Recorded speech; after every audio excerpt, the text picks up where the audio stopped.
Hey guys, what's up? It's Rhett back at it with another video. This video I'm going to be talking about why Trae Young should win Most Improved Player of the Year this season. Even though the Hawks aren't doing good, he's not getting enough love for his improvement and how he became a player nobody thought would be a great player to an all-star starter, leader of a team who could lead this team to a championship possibly.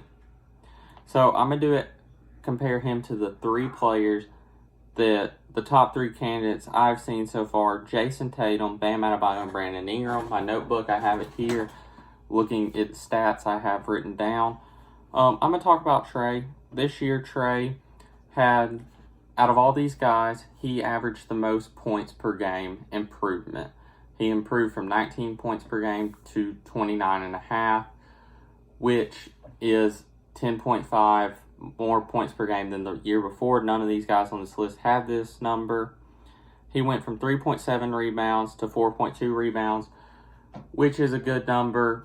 It's a good number for a guard. It compares. Bam Adebayo is the only one who's gotten a lot more rebounds than him, and he's a center, so he should get more rebounds. Then assists per game, Trae has gone up 1.5 from 7.8 to 9.3. And Trae is second in the NBA for assists per game. So he is putting the numbers up. It shows that he's getting his teammates better at the same time he's getting better. So first off, Jason Tatum. He averaged 15.5 points the year before in 2018. Last year, he averaged 23.5 points per game, an 8-point increase. And yes, 8 points is good, but Trae Young's 10.5 more points puts him over Jason Tatum. Jason Tatum improved by 1 rebound per game, which isn't good. And he improved by 1 assist to 3. 3 assists is not what you need by a star player, a parent star player on a team.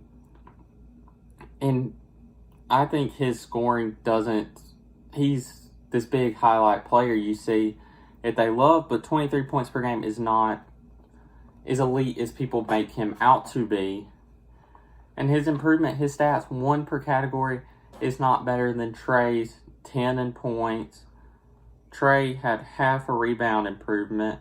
He had 1, so he beats Trae, but Trae's a guard.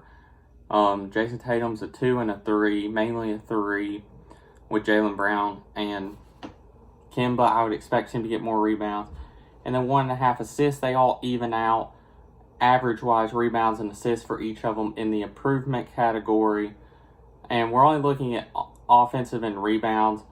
I didn't see the stats for the other categories. And Trae, averaging 2 more points per game than him, puts Trae above Jason Tatum. Jason Tatum gets a lot of love. He's a good player, but I think he's really overrated. I think he puts these highlight plays out everybody loves, but his defense is okay.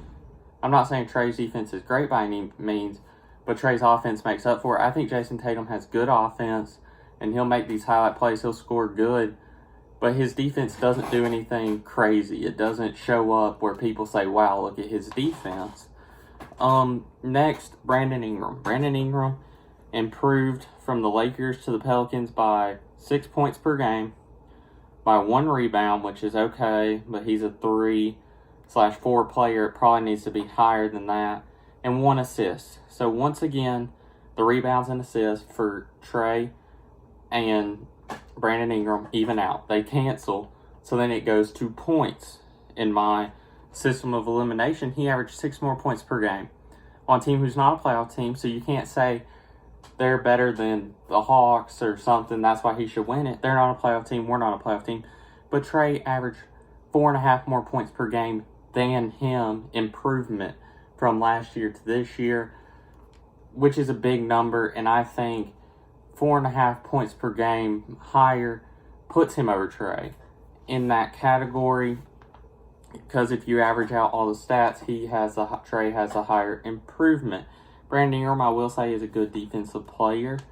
He's super long and lengthy, but he's not a superstar caliber player. And I know most improved is not really superstar caliber players, but people hype him up like he is when he's on a bad Pelicans team scoring all their points, and it's only 24 points per game. When Zion comes back, his numbers will probably go down because Zion is the main guy there. Lonzo started getting more points. I think Brandon Ingram, we're going to see him shrink and be a less improved player in the future. He wants a max contract. I don't think he is worth it. And he hasn't put up this much production, so that's why I have Trae above him to go along with the more points per game improvement. Next is the guy who people say is the front runner, and that is Bam Adebayo. Bam Adebayo scored 7 more points per game from 9 to 16, which I will say nobody knew who he was last year. I still don't really know much about him, but I've heard more of him. He was an all-star this year. He went up 3.5 rebounds per game, but he's a center. He went from 7 to 10.5, which you should be if you're starting center, average 10 rebounds a game. And his assists went from 2 to 5, which is actually good for a big man. I will give him that. But rebounds per game as a center, you should have 10 per game. So 7 to 10, I guess that does show improvement, but you should already be at that number. I know he's getting more opportunities to play. Trae averaged, like I said, points is what mainly this comes out to because all their other stats average out to be the same. Bam Adebayo is different.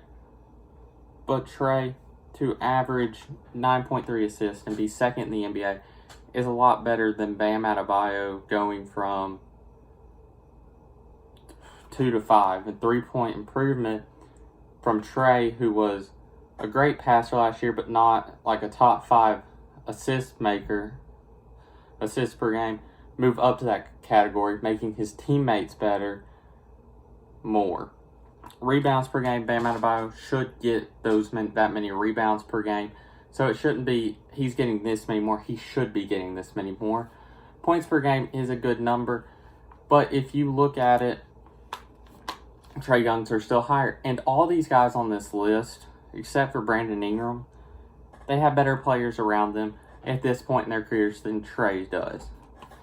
If you look at the Celtics, Kemba Walker, Jaylen Brown, right now that's better than our 2 and 3 guards. So that's why I think these guys get more love, is because their teams are winning more, but they have better players around them. Bam Adebayo has Jimmy Butler. Duncan Robinson is a hooper, I will say that. He can shoot the ball. People don't give him enough credit. I didn't give him enough credit at the beginning of the year. And they also have Tyler Hero and a bunch of solid veterans who help carry the team. It's an all-balanced team, so he has a lot around him, a solid core. As to Trae, having not the best coach. Eric Spoelstra is a great coach. Alvin Gentry in New Orleans, great coach. Brad Stevens is a good coach. But the Hawks' coaching is kind of in the waters. He's good sometimes, he's bad sometimes. The team is good sometimes, the team is terrible sometimes. We have so many young guys compared to these teams that it's crazy how Trae's improvement has come while still trying to figure out where these young guys go, and how we found Trae as a superstar caliber player when right now we don't know what DeAndre Hunter is. We see potential in Cam Reddish, but we still don't know what he is. Kevin Huerter, he's a good sixth man. Your bench isn't very good. John Collins is a solid piece, but for so much chaos that goes on with our team, and for Trae's numbers to improve this much with so many people who went through tough spells, for him to average one of the highest amount of assists per game, or second highest assists per game, shows that he can make anybody better, make his team better. He just doesn't have the players around him like these other guys to put up the wins yet, and I think that's coming. And I believe that is the main reason these guys are ranked ahead of him. Trae, people don't give him credit for being on the most improved players list, but I think they need to start to, and this is why I believe he's most improved. Might be biased. Let me know your opinion on who you think should win it, and if Trae Young should be given more credit than he is on the most improved player of the year's list. Until next time,